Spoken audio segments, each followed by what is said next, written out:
The story I'm about to share has been told before, a lot. But now I'm going to tell it again, but different.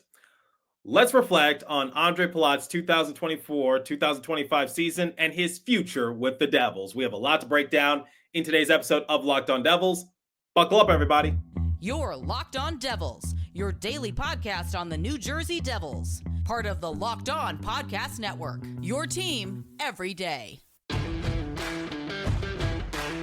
Hi, this is Bryce Salvador, and you're Locked On Devils with Trey Matthews. Elliott scores! Oh, Stevens stepped up, nailed him. Rodora's got the puck. What a shot. The Devils win the Stanley Cup.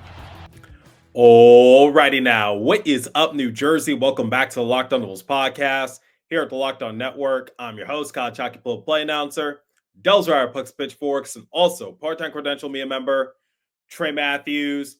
Like I said in the cold open, the story that I'm about to share has been told a lot, and I'm going to tell it again, but different because there's a lot at stake. What am I talking about? Well, let's talk about Ondrej Palat and his mediocre season with the Devils and what the future might have in store for him. In the first segment, we will reflect on Palat's 2024-2025 campaign. Then in the second segment, we're going to look around the league because the Rangers might be close to clearing up some more cap space, and that could impact the Devils because remember, it's not easy to trade someone like Palat because he has trade protection, and one of the teams that he could hypothetically be traded to, they might be off the board. And then in the third and final segment, I will answer the big question. What if the Devils are unable to move Palat? How will that impact them? And what should they do moving forward? Okay, in 77 game appearances, Palat put up 15 goals, which was 8th on the team. In his 3 seasons with the Devils, that is actually the most that he has scored in a Devils uniform. Not really all that good. He had 13 assists, 12th on the team, 28 points, 9th. He had 4 power play points all season, 2 power play goals, 2 power play assists. He had 58 blocks, 4th among forwards, 124 hits, 6th. He had 24 takeaways, tied with Nico for 4th. He had an offensive point share rating of 1.4, 9th on the team, a defensive point share rating of 1.3, 13th, giving him a point share rating of 2.7, also 13th. He had an expected goals for rating of 36.7, 12th. Right above him were players like Mercer and Nason. Right below him, Paul Cotter. All 3 of those players are being paid significantly less than Palat. Like I said, the story has been told before, but let me tell you why the Devils are in this situation in the first place. Why is Ondrej Palat being paid annually $6 million? Why does he have a 5-year, $30 million contract? Well, let's go back to the 2022 offseason. The Devils were trying to swing for the fences. They had their eyes set on players like Alex DeBrincat, Kevin Fiala. At one point, the betting lines were saying that they were the favorites to land Matthew Tkachuk. But I think their biggest offseason target was Johnny Gaudreau. May God rest his soul. Ultimately, the Devils struck out that offseason, so they had to settle with their plan B or their plan C, however you want to categorize it. I would say that Palat's camp forced Tom Fitzgerald to cough up some more money just because I think they said, like, look, we know that our client was not your top option, so you better give him just a bit of a pay increase. Otherwise, he's going to take his services elsewhere.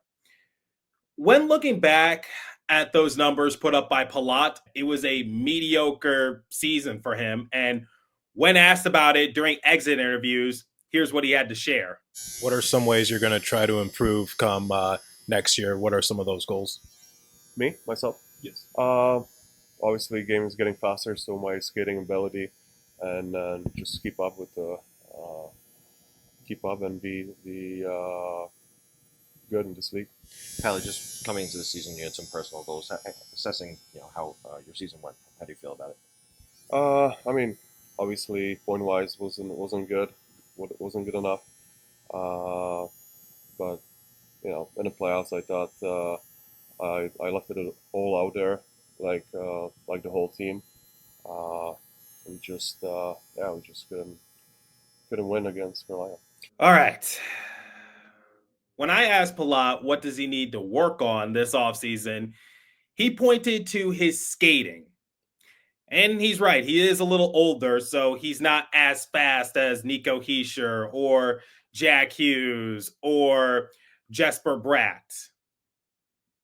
But I said the same thing about Stefan Noesen, yet Noesen finds other ways to be useful, and he's one of the best net front guys in the league. Whereas for Palat, it's just like, if he was being paid annually like $3 million, I don't think anybody would complain all that much. But the fact that he's being paid annually $6 million is insane. And the thing about Palat is that he's supposed to elevate his game come playoff time. Now, to his credit, he was able to do that back during the 2023 playoff run. But this particular playoff run, 5 games played, 2 assists.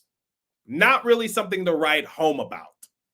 At least he was one of the few Devils players mustering up points, because offense was sometimes tough to come by for New Jersey. Palat, I think we just have to come to terms with reality. His better days are behind him. I do think he's a decent player, but not for $6 million. Let me make that perfectly clear. I'm not trying to say that Palat's a bad player, but he's not living up to the contract that the Devils gave him. I talked about it in a prior episode.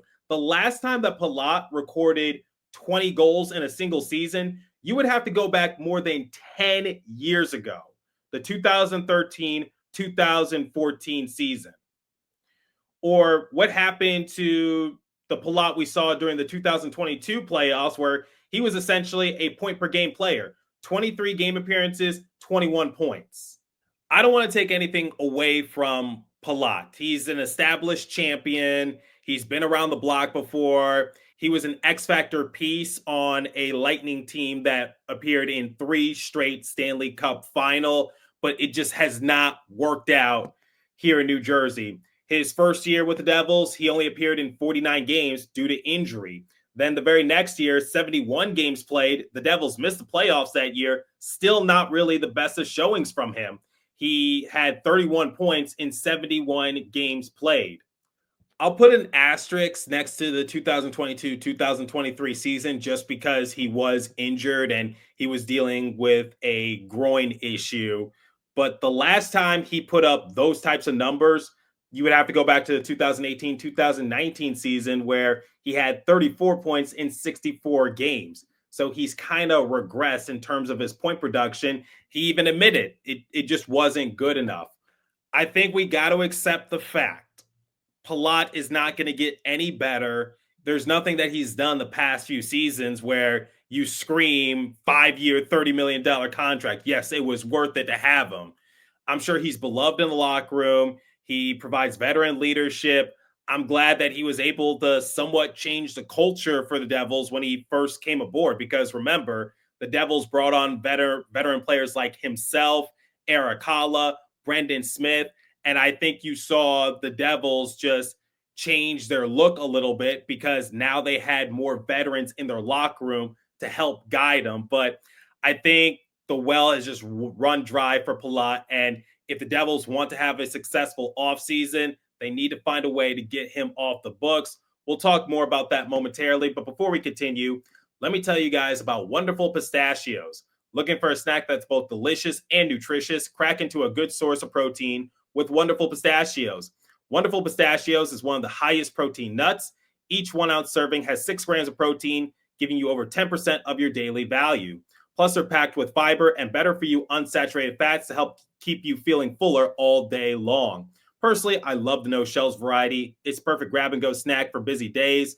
Whether I'm snacking at my desk on a road trip or just need a quick protein boost, they're always my go-to. And if you love cracking open every shell for the satisfying crunch, the in-shell options are a classic favorite. So what are you waiting for? Get snacking and get cracking with a snack that packs a protein punch. Visit wonderfulpistachios.com to learn more. All right, let's talk about potential landing spots for Palat. It won't be easy, but it's possible. And Tom Fitzgerald, he has to move as quick as possible. Because here's what the Devils are dealing with for right now.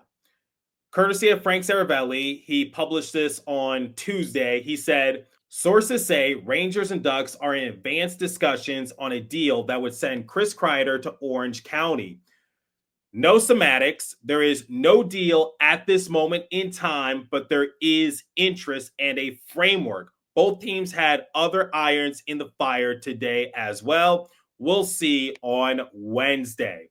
I am recording this episode Wednesday night, and as I am recording this episode, nothing has been made official, so it's still all alleged. We don't know if this trade is going to become official, but basically Frank Saravelli says it's not quite there, but it's very close. And that eliminates an option for the Devils because for some reason, the Ducks front office loves taking on big-time contracts for the Rangers to help them out a little bit. Courtesy of Nick Villano, my boss over at Pucks and Pitchforks, he published an article and talked about the Rangers and Ducks circumstance, and he said the Rangers have been trying to make major changes to their roster for the last 12 months. They have been desperately trying to shed salary and veterans who no longer fit the mold of a winning franchise. Even some young players are seeing their names in trade rumors. So far, the Rangers have traded Capo Caco, Jacob Trouba, Riley Smith, Jimmy Vesey, and Philip Hedl. On top of that, they used waivers to get off the contract of Barclay Goodrow. They've tried to trade the likes of Mika Zibanejad and Keandre Miller. Now it appears one of their proposed trade pieces may be out, and this one will hurt many Rangers fans. Once again, he's referring to Kreider. If the trade goes through and the Ducks let the Rangers out of another big salary, it's bad news for the Devils. The Devils are going to be interested in the return for Kreider because it could open the door for an Ondrej Palat trade. We assume trading Kreider now means the Ducks paid positive assets for Kreider, and a team could do the same for Palat. The Devils' issue is the Ducks were one of the top options for a Palat landing spot. Palat does have limited trade protection going into his contract, and he might have put Anaheim on the list, but some people like living in Southern California, not to mention Disneyland is not too far away from the Honda Center. I should know. I went to Disneyland before I covered a Ducks and Devils game, but digressing a little bit, the Ducks also said that they want to compete for a playoff position in 2026. All right. Remember that. Now, let's look at another article, this time courtesy of Joseph Stanislaw, aka Jersey Joe. He also recently wrote about the Palat circumstance, and he stated that the Devils' offseason officially began after losing to the Hurricanes in 5 games. It will likely come at the expense of moving a guy like Palat instead of buying him out if teams are willing to take on his contract to meet the cap floor. 3 teams that make the most sense in this manner are not in the division. They're not even in the same conference. The Sharks, Ducks, and Blackhawks. What could the Devils get in an Ondrej Palat trade? Well, Jersey Joe talked about it when he appeared on this show. He said you could look at an offer sheet for someone like Mason McTavish, maybe do a sign and trade type of ordeal, something like that. But I think the Devils will try to fill out their roster in other ways, but getting Ondrej Palat off the books will be essential for them. We'll talk more about that in the third segment, but focusing on the current circumstance for Palat and his contract. The Ducks potentially being off the table for him will hurt the Devils because, similar to what Jersey Joe said, there's some teams that are looking to make the cap floor, not the cap ceiling, the cap floor. And the teams that qualified for it were the Sharks, Blackhawks, and Ducks. Here's the problem. I don't think Palat has any interest in playing for a rebuilding team. Now, I know talk is cheap, but the Ducks are saying that they want to make the playoffs next year, and maybe that could be enticing for Palat because there's a reason why Jacob Trouba waived his trade protection in order to be dealt to the Ducks a few months back. And the same can be said for Kreider. Obviously, nothing's official, but allegedly, that's what we got in the works. So both Kreider and Trouba waiving their trade protections in order to go to Anaheim. That says something. Maybe they are building something that they're proud of, and maybe they do want to compete for a playoff spot come next year. But here are two teams that are definitely not competing for a playoff spot. The Blackhawks and the Sharks. There is no way Palat wants to be dealt to either one of those teams. Now, of course, Palat has a modified no trade clause. 10 teams are on that list. It's very possible that all three of them are listed on that. But if I had to pick one of those three teams for him to waive it, it would have to be Anaheim. But with the Kreider deal with the Rangers, that just puts the Devils into a sticky situation because it's like, now you can't really trade Palat to the Ducks. What else can the Devils do? That's the problem that they're going to run into because Palat has trade protection. And not only that, I don't think there are many teams that are willing to take on his contract. So Tom Fitzgerald really needs to get on his horse. And like I've been saying religiously on this show, he needs to get somewhat unique. All right. We talked about Palat's season. We talked about possible trade destinations. It won't be easy, but it's doable. And can you somehow, some way get him to possibly waive his no trade clause if the only option is San Jose or Chicago? I don't really know. I'm not in the front office, but I think Palat needs to know that he is on the hot seat. And when Fitzy says that he's not going to run it back with the same team come next year, I think it's common knowledge that Palat might not be in the Devils' future plans just due to his age and the production he's put up the last few seasons. And he hasn't really done enough for me to say, like, yeah, you need to stick with Palat for the next couple seasons. But the good news is he only has 2 years remaining on his contract. He has next season and then the season after. So his contract is winding down a little bit, and maybe teams would be willing to take a flyer on him. Once again, this would be a cap move for the Devils. I don't think they're going to get a big name player when they trade Palat, but I think the goal for them is to try to get draft capital, some prospects, so that way Fitzy could potentially make a big move, which leads to my next talking point. Is it important for the Devils to move on from Palat? The answer is a resounding yes, because this could be the main domino piece to fall for the Devils. All right, we already know that Tatar is not coming back. He's going to Switzerland. All right, he's off the board, but he was signed to a vet minimum.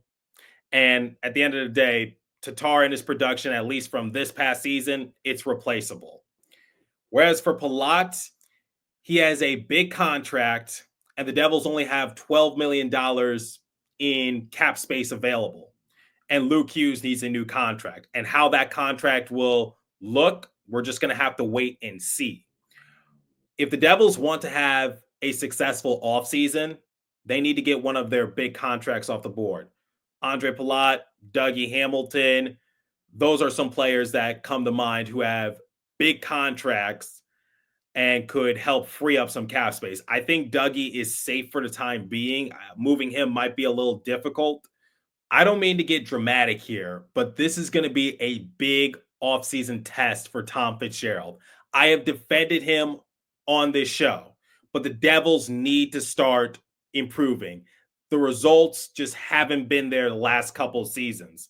They had that 50-win season a few years ago, but that feels ages ago. Last year, they missed the playoffs entirely. This year, They made the playoffs, but they were handled in 5 by the Hurricanes. So I need to see some big time changes from Fitzy to really see this team go to the next level. And it starts with getting rid of Ondrej Palat. I do want to mention this, but this would be a last resort. Buying out Palat's contract is not the worst idea in the world. Obviously, it's not ideal, but far from worst. The Devils just need to get rid of it altogether. Keep in mind the cap is rising. Like I said in the first segment, no disrespect. Palat is a champion. I cannot take that away from him. He's a decent contributor, but he has gotten older. I don't think his style play fits with the Devils. I get that he does add a defensive element when he's paired alongside players like Nico Hischier or Jack Hughes. That is shown, but come on now, not at $6 million annually. I know I sound like a broken record when I say that, but this could be the difference maker of a good or a bad offseason for Fitzgerald and company. So that's where I stand with Palat. I hate to do this. I might get some crap for this. But the Devils need to look what the Rangers are doing, which is the Rangers are getting some big-time contracts off the table to clear up some cap space, because I saw an article saying that maybe now that Kreider is potentially off the books, maybe the Rangers are going to go for someone like Mitch Marner. I don't know if that's true or not, but it's a possibility. And I want the Devils to do the same thing. I want the Devils to be buyers in the trade market. But they're kind of strapped for cash right now. I think the Rangers are a good example of blowing it up, but not rebuilding. Now that Mike Sullivan is behind the bench as well, I don't think that's the goal come next season. But let me know your thoughts. Do you want to keep Ondrej Palat, or is it time for the Devils to move on from him? And which team suits him best? I'm curious to hear your thoughts. Leave a comment down below if you're watching on YouTube. If you're listening on podcast streaming service, hit me up on my personal X Page app at TreyMatt4 or the show's X Page app at Locked On Devils. As for today's episode, that's all the time I have for you. Continue to stay safe. Have a wonderful day in New Jersey. Go Devils. I'll catch you guys next episode. Thanks for listening once again.